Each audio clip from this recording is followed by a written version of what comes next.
ಶ್ರೀ ಗುರುಗಾಥಾ. ಶ್ರೀ ಗಣೇಶಾಯ ನಮಃ. ಶ್ರೀ ಸರಸ್ವತ್ಯೇ ನಮಃ. ಶ್ರೀಪಾದ ಶ್ರೀವಲ್ಲಭ ಶ್ರೀ ನರಸಿಂಹ ಸರಸ್ವತಿ ಶ್ರೀ ಗುರು ದತ್ತಾತ್ರೇಯಾಯ ನಮಃ. 50ನೆಯ ಅಧ್ಯಾಯ. ಅನ್ನದಾನದ ಮಹಿಮೆ.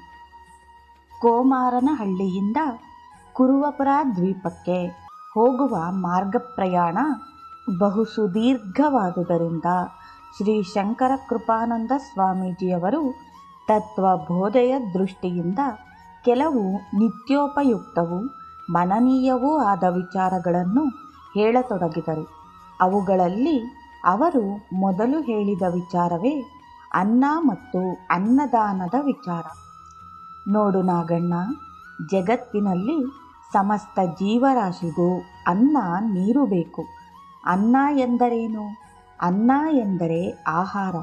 ಬೆಂದ ಅಕ್ಕಿಯು ಮಾತ್ರ ಅನ್ನ ಎಂದು ತಿಳಿದುಕೊಂಡರೆ ಅದು ಬಾಲಿಶ ಬುದ್ಧಿಯಾಗುತ್ತದೆ. ಹಸಿದ ಹಸುವು ತಿನ್ನುವ ಹಸಿರು ಹುಲ್ಲು ಒಣ ಹುಲ್ಲೂ ಅನ್ನವೇ. ಹಸಿದ ಹಲ್ಲಿ ಭಕ್ಷಿಸುವ ಕೀಟಗಳೂ ಅನ್ನವೇ. ಹುಲಿ, ಸಿಂಹ ಮೊದಲಾದವು ತಿನ್ನುವ ಸಸ್ಯಾಹಾರಿ ಪ್ರಾಣಿಗಳೂ ಅನ್ನವೇ. ಆಯಾ ಜನ್ಮಕ್ಕೆ ತಕ್ಕ ಆಹಾರದ ವ್ಯವಸ್ಥೆಯನ್ನು ಮಾಡಿರುವುದು ಭಗವಂತನೇ. ಆಹಾರದ ಆಯ್ಕೆಯ ಸ್ವಾತಂತ್ರ್ಯವಿರುವುದು ಮಾನವ ಜನ್ಮಕ್ಕೆ ಮಾತ್ರ. ಆತನ ಜನ್ಮಾಂತರದ ಪ್ರವೃತ್ತಿಗೆ ತಕ್ಕಂತೆ ಆತನು ಈ ಜನ್ಮದಲ್ಲಿ ಸಸ್ಯಾಹಾರವನ್ನು ಮಾಂಸಾಹಾರವನ್ನು ಆಯ್ಕೆ ಮಾಡಿಕೊಂಡು ಆ ಆಹಾರ ಪದ್ಧತಿಯನ್ನು ಜೀವನ ಪರ್ಯಂತ ಉಳಿಸಿಕೊಳ್ಳಬಹುದು, ಅಥವಾ ಯಾವುದೋ ಒಂದು ಹಂತದಲ್ಲಿ ತನ್ನ ಆಹಾರ ಪದ್ಧತಿಯನ್ನು ಬದಲಾಯಿಸಿಕೊಳ್ಳಲೂಬಹುದು. ಸಸ್ಯಾಹಾರ ಪದ್ಧತಿಯಲ್ಲಿ ಕೆಲವರಿಗೆ ಸಪ್ಪೆ ಆಹಾರವೇ ಬೇಕು, ಕೆಲವರಿಗೆ ಹುಳಿಪ್ರಧಾನ ಆಹಾರ ಇಷ್ಟ, ಮತ್ತೆ ಕೆಲವರಿಗೆ ಖಾರದ ಅಡುಗೆ ಇಷ್ಟ, ಮತ್ತು ಕೆಲವರಿಗೆ ಉಪ್ಪು, ಹುಳಿ, ಖಾರ ಹೆಚ್ಚಾಗಿರುವ ಅಡಿಗೆ ಬೇಕು. ಆಹಾರದಲ್ಲಿ 6 ಬಗೆಯ ರುಚಿಗಳಿವೆ. ಇದನ್ನು ಷಡ್ರಸವೆನ್ನುತ್ತಾರೆ. ಸಿಹಿ, ಹುಳಿ, ಉಪ್ಪು, ಖಾರ, ಒಗರು ಮತ್ತು ಕಹಿ. ಇಂತಹ ರುಚಿ ವೈವಿಧ್ಯವನ್ನು ಬಯಸುವವನು ಮಾನವನೊಬ್ಬನೇ. ಪ್ರಾಣಿಗಳು ಆಹಾರ ಸಿಕ್ಕರೆ ಸಾಕು, ಸಂತೋಷವಾಗಿ ಭಕ್ಷಿಸುತ್ತವೆ. ತಿನ್ನಲು ಯೋಗ್ಯವಾದುದು ಅನ್ನ. ಇದು ಪೈರುಗಳಿಂದ ಉತ್ಪತ್ತಿಯಾಗುತ್ತದೆ. ಮಾನವನು ತಿಂದ ಅನ್ನವು ಜಠರ, ಕರುಳುಗಳಲ್ಲಿ ಸಂಚರಿಸಿ ರಸವನ್ನು ಉಂಟು ಮಾಡುತ್ತದೆ. ಈ ರಸವನ್ನು ಹೀರಿಕೊಳ್ಳುವ ವ್ಯವಸ್ಥೆ ಮಾನವ ದೇಹದೊಳಗೆ ಇದೆ. ಈ ರೀತಿ ಹೀರಿಕೊಂಡ ರಸವು ರಕ್ತವಾಗುತ್ತದೆ. ರಕ್ತದಿಂದ ಮಾಂಸ, ಮಾಂಸದಿಂದ ಮೇದಸ್ಸು, ಮೇದಸ್ಸಿನಿಂದ ಮೂಳೆ, ಅದರಿಂದ ಎಲುಬು ಹುಟ್ಟುತ್ತವೆ. ಅನಂತರದಲ್ಲಿ ಪುರುಷ ಶರೀರದಲ್ಲಿ ವೀರ್ಯವು ಉತ್ಪತ್ತಿಯಾಗುತ್ತದೆ ಎಂದು ತೈತ್ತರೀಯೋಪನಿಷತ್ ವಾರ್ತಿಕ ತಿಳಿಸಿದೆ. ಇದೇ ಉಪನಿಷತ್ತಿನ ಭೃಗುವಲ್ಲಿಯ 7ನೆಯ ಅನುವಾಕದಲ್ಲಿ ಅನ್ನವನ್ನು ನಿಂದಿಸಬಾರದು, ಅದು ವ್ರತ, ಪ್ರಾಣವೇ ಅನ್ನ, ಶರೀರವು ಅನ್ನವನ್ನು ತಿನ್ನುವುದು ಎಂಬ ಉಲ್ಲೇಖವಿದೆ. ಅನ್ನ ನಿಂದೆಯನ್ನು ಮಾಡಬಾರದು. ಬ್ರಹ್ಮಜ್ಞಾನಾಕಾಂಕ್ಷಿಗಳಂತೂ ಅನ್ನ ನಿಂದೆ ಮಾಡಲೇಬಾರದು ಎಂದು ತಿಳಿಸಿದೆ. ಶ್ರೀಮದ್ ಭಗವದ್ಗೀತೆಯಲ್ಲಿ ಗೀತಾಚಾರ್ಯನಾದ ಶ್ರೀಕೃಷ್ಣ ಪರಮಾತ್ಮನು ಮಳೆಯಿಂದ ಅನ್ನವು ಉತ್ಪತ್ತಿಯಾಗುತ್ತದೆ, ಅನ್ನದಿಂದ ಪ್ರಾಣಿಗಳು ಉತ್ಪನ್ನವಾಗುತ್ತವೆ ಎಂದು ತಿಳಿಸಿದ್ದಾನೆ. ಆಕಾಶದಿಂದ ವಾಯು, ವಾಯುವಿನಿಂದ ಅಗ್ನಿ, ಅಗ್ನಿಯಿಂದ ನೀರು, ನೀರಿನಿಂದ ಭೂಗ್ರಹ, ಭೂಮಿಯಿಂದ ಸಸ್ಯಗಳು, ಸಸ್ಯಗಳಿಂದ ಅನ್ನ, ಅನ್ನದಿಂದ ಪುರುಷರು ಉತ್ಪನ್ನರಾದರು ಎಂಬುದು ತೈತ್ತರೀಯೋಪನಿಷತ್ತಿನಲ್ಲಿದೆ. ಆಹಾರದ ವಿಷಯಕ್ಕೆ ಬಂದರೆ, ಆಹಾರವು ಘನರೂಪದಲ್ಲಿ, ದ್ರವರೂಪದಲ್ಲಿ, ವಾಯುರೂಪದಲ್ಲಿ ಇರುತ್ತದೆ. ಘನರೂಪದ ಆಹಾರವನ್ನು ಭಕ್ಷ್ಯ, ಭೋಜ್ಯ, ಚೋಷ್ಯ ಮತ್ತು ಲೇಹ್ಯ ಎಂದು 4 ಬಗೆಯಾಗಿ ವಿಂಗಡಿಸುತ್ತಾರೆ. ಸಿಹಿ ತಿಂಡಿ ಮತ್ತು ಕರಿದ ತಿಂಡಿಗಳು ಭಕ್ಷ್ಯ. ಅನ್ನ, ಸಾರು, ಹುಳಿ, ಪಲ್ಯ, ಚಟ್ನಿ, ಮೊಸರು ಇವು ಭೋಜ್ಯ. ನೀರು, ಪಾನಕ, ಮಜ್ಜಿಗೆ ಮತ್ತಿತರ ಹೀರಿ ಕುಡಿಯುವ ಆಹಾರವೇ ಚೋಷ್ಯ. ಲೇಹ್ಯವೆಂದರೆ ಪಾಕಸದೃಶವಾಗಿದ್ದು ನೆಕ್ಕಿ ತಿನ್ನುವಂತಹದ್ದು. ಉದಾಹರಣೆಗೆ ಜೇನು ಹಾಗೂ ಕೆಲವು ಸಿಹಿ ಪಾಕಗಳು. ಅವರವರ ಗುಣಕರ್ಮಗಳಿಗೆ ಅನುಗುಣವಾಗಿ ಆಹಾರವನ್ನು ಆಯ್ಕೆ ಮಾಡಿಕೊಳ್ಳುತ್ತಾರೆ. ಸಾತ್ವಿಕರು ಆಯಸ್ಸು, ಸತ್ವ, ಬಲ, ಆರೋಗ್ಯ, ಸುಖ, ಪ್ರೀತಿಗೆ ಪೂರಕವಾದ ರಸಯುಕ್ತವಾದ ಜಿಡ್ಡಿನಿಂದ ಕೂಡಿದ ಕೆಲವು ಕಾಲ ಶರೀರದಲ್ಲಿ ಉಳಿಯುವಂತಹ ಮನಸ್ಸಿಗೆ ಸಂತೋಷ ಉಂಟು ಮಾಡುವಂತಹ ಭಕ್ಷ್ಯ ಭೋಜ್ಯಗಳನ್ನು ಇಷ್ಟಪಡುತ್ತಾರೆ. ಬಹಳ ಖಾರ, ಬಹು ಹುಳಿ, ಬಹಳ ಉಪ್ಪು, ಬಹಳ ಸಿಹಿ, ಬಹು ತೀಕ್ಷ್ಣ, ಒಣಗಿ ಗಟ್ಟಿಯಾದುವು, ಹುರಿದ ಧಾನ್ಯ ಈ ಬಗೆಯ ಆಹಾರವನ್ನು ರಾಜಸಿಕರು ಇಷ್ಟಪಡುವರು. ಅರೆಬೆಂದ, ಆರಿಹೋದ, ಒಣಕಲಾದ, ದುರ್ಗಂಧಯುಕ್ತ, ತಂಗಳು, ಉಂಡು ಮಿಕ್ಕಿದ ಆಹಾರ ತಾಮಸಿಕರಿಗೆ ಪ್ರಿಯವಾದುದು ಎಂದು ಶ್ರೀಕೃಷ್ಣ ಭಗವಂತನು ಶ್ರೀಮದ್ ಭಗವದ್ಗೀತೆಯಲ್ಲಿ ತಿಳಿಸಿದ್ದಾನೆ. ಆಯುರ್ವೇದದ ಒಂದು ಶ್ಲೋಕದಂತೆ ತುಪ್ಪದಿಂದ ಬುದ್ಧಿ ವರ್ಧಿಸುತ್ತದೆ.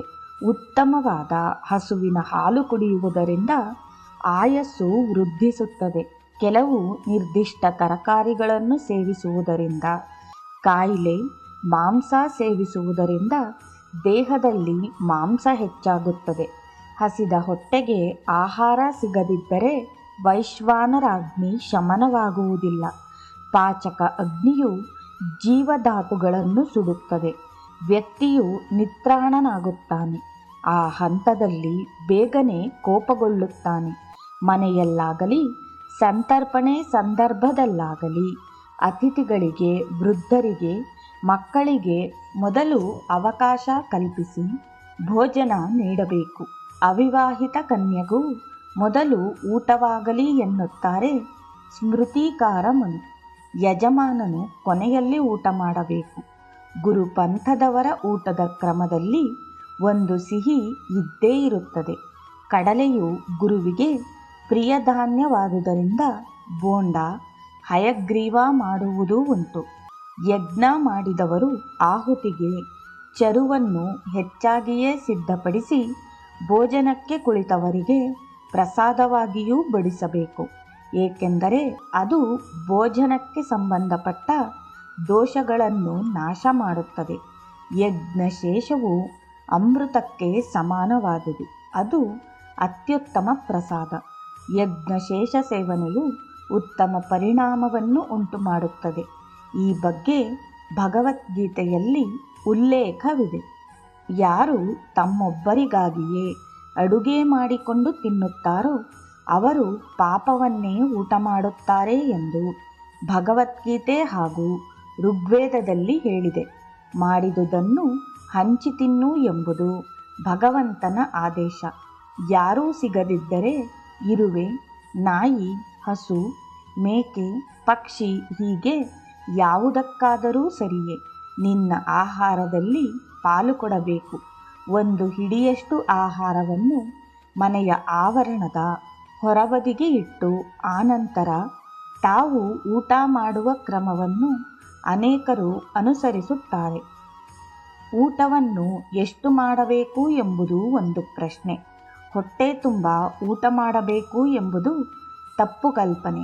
ಜಠರದ ಅರ್ಧ ತುಂಬುವಷ್ಟು ಊಟ ತಿಂಡಿ ಸೇವಿಸಬೇಕು. ಕಾಲು ಭಾಗದಷ್ಟು ನೀರು ಕುಡಿಯಬೇಕು. ಪಚನಕ್ರಿಯೆ ಸಂದರ್ಭದಲ್ಲಿ ಗಾಳಿಯಾಡಲು ಕಾಲು ಭಾಗವನ್ನು ಹಾಗೆಯೇ ಬಿಡಬೇಕು. ಅಗತ್ಯಕ್ಕಿಂತ ಕೊಂಚ ಕಡಿಮೆ ಊಟ ಮಾಡಿದಾಗ ಸಂಕಟವಿರುವುದಿಲ್ಲ.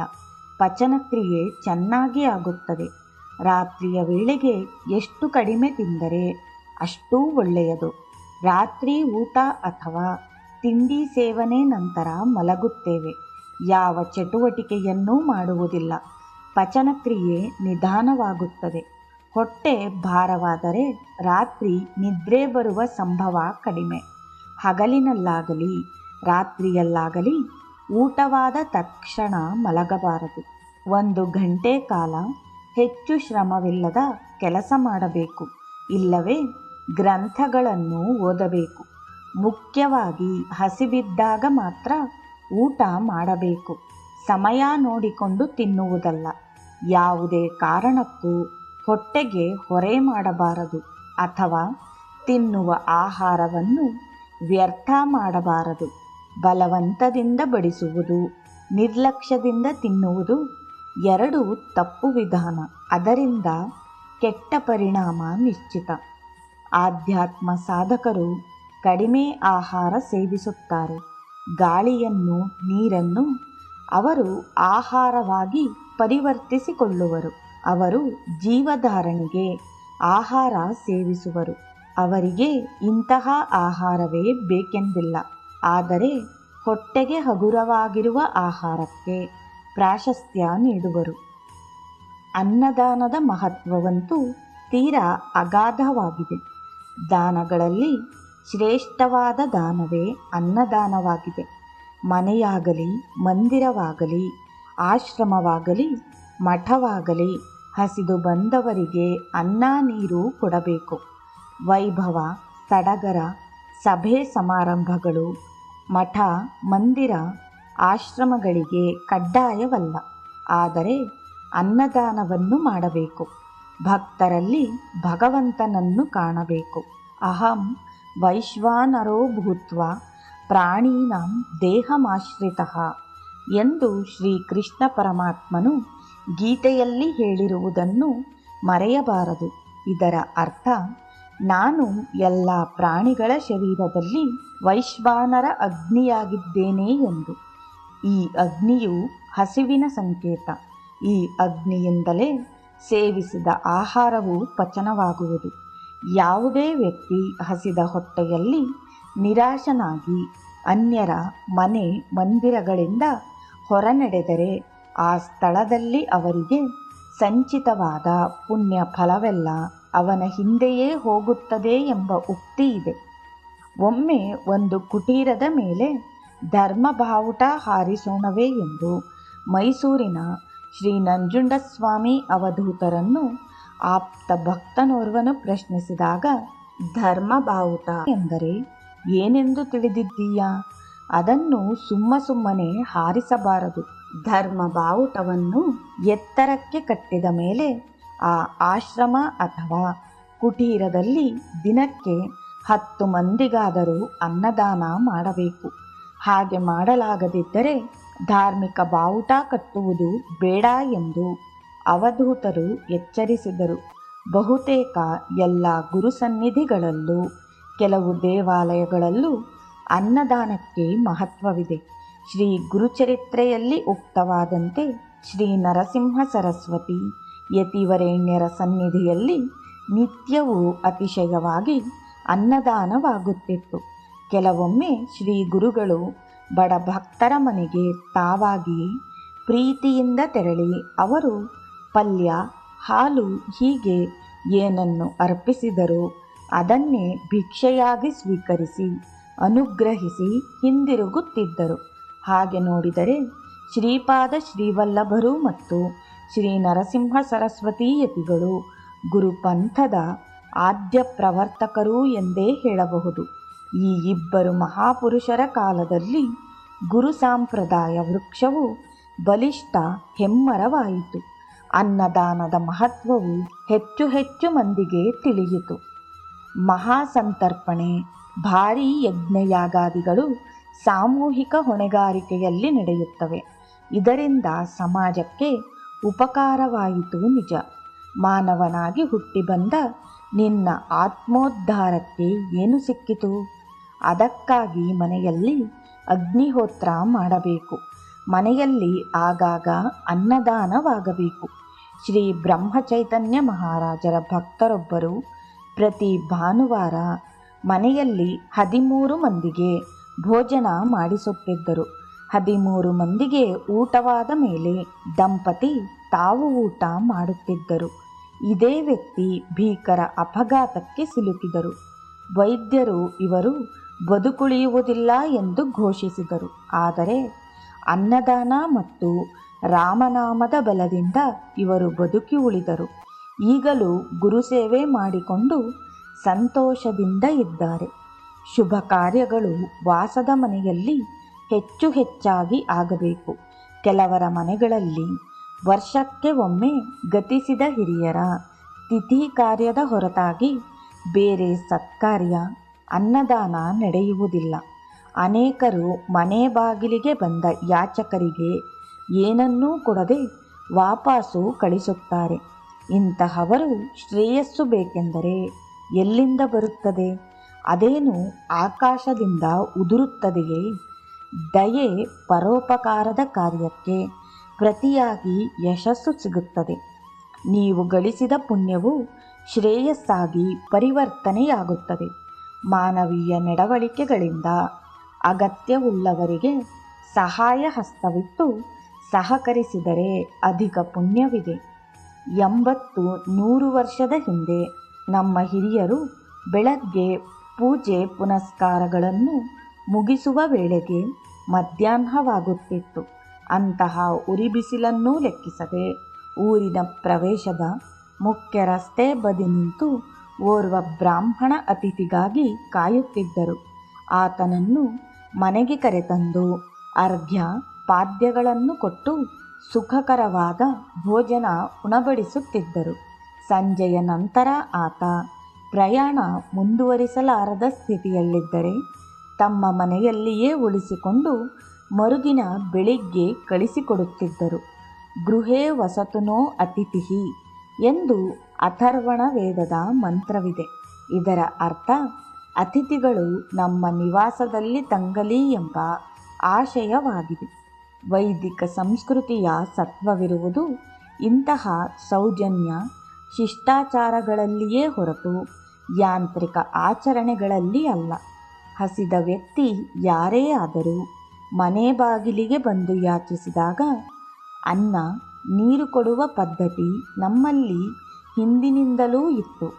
6 ತಲೆಮಾರು ಕಳೆದ ಬಳಿಕ ಆ ವ್ಯಕ್ತಿ ತನ್ನ ವಂಶದಲ್ಲಿಯೇ ಹುಟ್ಟುತ್ತಾನೆ ಎಂದು ಮಹಾತ್ಮರೊಬ್ಬರು ಹೇಳಿದ್ದಾರೆ. ಅದು ಸತ್ಯ. 6 ತಲೆಮಾರಿನ ಹಿಂದೆ ದಾನ, ಧರ್ಮ, ಅನ್ನದಾನ, ವಸ್ತ್ರದಾನ, ಧನದಾನಗಳನ್ನು ಮಾಡಿದ ವ್ಯಕ್ತಿಯೇ ಈಗ ಆ ವಂಶದಲ್ಲಿ ಹುಟ್ಟಿ ಒಳ್ಳೆಯ ಹುದ್ದೆ ಪಡೆದು ಕೈತುಂಬ ಸಂಬಳ ಪಡೆಯುತ್ತಿದ್ದಾನೆ ಎಂಬುದು ಸೂಕ್ಷ್ಮ ಸತ್ಯವಲ್ಲವೇ? ಕೂದಲೆಳೆಯಷ್ಟು ಅನುಮಾನ ಬೇಡ. ಅನ್ನದಾನಕ್ಕೆ ಅಪಾರ ಫಲವಿದೆ. ಅದು ನಮ್ಮ ನಿಮ್ಮ ಅನುಭವಕ್ಕೂ ಬರುತ್ತದೆ. ಗ್ರಹಿಸಲು ನಮ್ಮ ಒಳಗಣ್ಣು ತೆರೆದಿರಬೇಕು. ತೈತ್ತರೀಯೋಪನಿಷತ್ತಿನ 8ನೆಯ ಅನುವಾಕದಲ್ಲಿ ಅನ್ನವನ್ನು ನಿರಾಕರಿಸಬಾರದು. ಇದು ವ್ರತವಾಗಲಿ ಎಂಬ ಸಂದೇಶವಿದೆ. ಅನ್ನವನ್ನು ತಿರಸ್ಕರಿಸಬಾರದು ಎಂಬುದು ತಾತ್ಪರ್ಯ. ಈಗಾಗಲೇ ಹೊಟ್ಟೆ ತುಂಬಿದ್ದರೆ ಅದು ಸಕಾರಣ ಅನ್ನವನ್ನು ಸ್ವೀಕರಿಸಬೇಕು, ಇಲ್ಲವೇ ಕಡಿಮೆ ಸ್ವೀಕರಿಸಬೇಕು. ಅದನ್ನು ವ್ಯರ್ಥಗೊಳಿಸಿ ಚೆಲ್ಲಬಾರದು ಎಂಬ ತಾತ್ಪರ್ಯವನ್ನು ನಾವು ಅರಿಯಬೇಕು. ಅದೇ ರೀತಿ ತೈತ್ತರೀಯ ಉಪನಿಷತ್ತಿನ 9ನೇ ಅನುವಾಕದಲ್ಲಿ ಅನ್ನವನ್ನು ಬಹುವಾಗಿ ಮಾಡಬೇಕು. ಅದು ವ್ರತ ಎಂಬ ದಿವ್ಯವಾಣಿ ಇದೆ. ಹೆಚ್ಚು ಜನರಿಗೆ ದಾನ ಮಾಡಲು ಅದನ್ನು ಬಹುವಾಗಿ ಮಾಡಬೇಕು ಎಂಬುದು ಒಂದು ಅರ್ಥವಾದರೆ, ಆಹಾರ ಸಮೃದ್ಧಿಯಾಗಬೇಕು, ಅದನ್ನು ಹೆಚ್ಚಾಗಿ ಬೆಳೆಯಬೇಕು ಎಂಬುದು ಮತ್ತೊಂದು ಅರ್ಥ. 10ನೆಯ ಅನುವಾಕದಲ್ಲಿ ಮನೆಗೆ ಅತಿಥಿಯಾಗಿ ಬಂದಾತ ವಸತಿಯ ಅಗತ್ಯತೆಯನ್ನು ಪ್ರಸ್ತಾಪಿಸಿದರೆ ಆತನಿಗೆ ವಸತಿ ವ್ಯವಸ್ಥೆ ಮಾಡು, ಇದು ವ್ರತ. ಆತನಿಗೆ ಸಂತೋಷದಿಂದ ಊಟ ಬಡಿಸು. ಆತನಿಗೆ ಯಾವ ರೀತಿ ಭಾವನೆಯಿಂದ ಅಡುಗೆ ಮಾಡಿಸಿ ಭೋಜನ ಮಾಡಿಸುತ್ತೀಯೋ ಅದೇ ರೀತಿ ನಿನಗೆ ಮುಂದೆ ಭೋಜನ ವಸತಿ ಪ್ರಾಪ್ತಿಯಾಗುತ್ತದೆ ಎನ್ನುತ್ತದೆ ಉಪನಿಷತ್. ಮನೆಗೆ ಬಂದ ಅತಿಥಿಗೆ ಆಹಾರ ಕೊಡುವುದು ಮುಖ್ಯ. ಸಂದರ್ಭಕ್ಕೆ ತಕ್ಕಂತೆ ತಿಂಡಿ, ಊಟ, ಲಘು ತಿನಿಸು ಹೀಗೆ ಏನನ್ನಾದರೂ ಕೊಡಬೇಕು.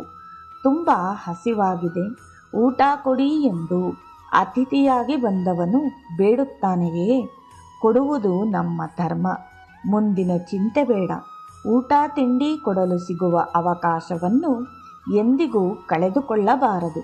ಶ್ರೀ ಗುರುನಾಥರ ನಿವಾಸದಲ್ಲಿ ಶ್ರೀ ಗುರುಗಳು ಹೂ ಎಂದರೆ ಸಾಕು, ಆಪ್ತ ಭಕ್ತರು ಅದೆಷ್ಟು ಬೇಗ ಅಡುಗೆ ಮಾಡಿ 20-25 ಜನರಿದ್ದರೂ ಕೂರಿಸಿ ಬಡಿಸಿಯೇ ಬಿಡುತ್ತಿದ್ದರು.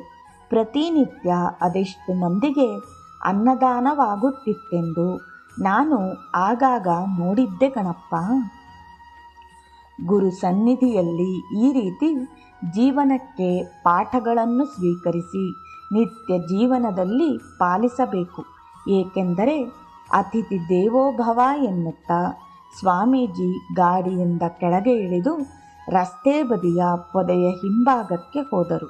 ಸ್ವಲ್ಪ ಹೊತ್ತಿನ ನಂತರ ಬಂದು ತಂಬಿಗೆಗೆ ಸ್ವಲ್ಪ ನೀರು ಹಾಕಿಕೊಡು ಎಂದರು. ನಾಗಶರ್ಮನು ಪ್ಲಾಸ್ಟಿಕ್ ತಂಬಿಗೆಗೆ ಬಾಟಲಿಯಿಂದ ನೀರು ಹಾಕಿ ಕೊಟ್ಟನು. ಅವರು ಅಲ್ಲಿನ ಒಂದು ಕಲ್ಲಿನ ಮೇಲೆ ನಿಂತುಕೊಂಡು ಕಾಲು ತೊಳೆದುಕೊಂಡರು. ಆ ವೇಳೆಗೆ ನಾಗಣ್ಣ ಸಣ್ಣ ಟವಲ್ ಹಿಡಿದು ಅವರ ಬಳಿ ನಿಂತಿದ್ದವನು ಕೂಡಲೇ ಟವಲ್ನಿಂದ ಗುರುಗಳ ಪಾದದ್ವಯಗಳನ್ನು ಚೆನ್ನಾಗಿ ಒರೆಸಿದ. ಸ್ವಾಮೀಜಿ ಗಾಡಿ ಚಾಲನೆಯ ಸ್ಥಳಕ್ಕೆ ಕುಳಿತರು. ಪ್ರಯಾಣ ಮುಂದುವರಿಯಿತು ಎಂಬಲ್ಲಿಗೆ 50ನೆಯ ಅಧ್ಯಾಯವು ಮುಕ್ತಾಯವಾಯಿತು. ಜೈ ಗುರುದೇವ ದತ್ತ.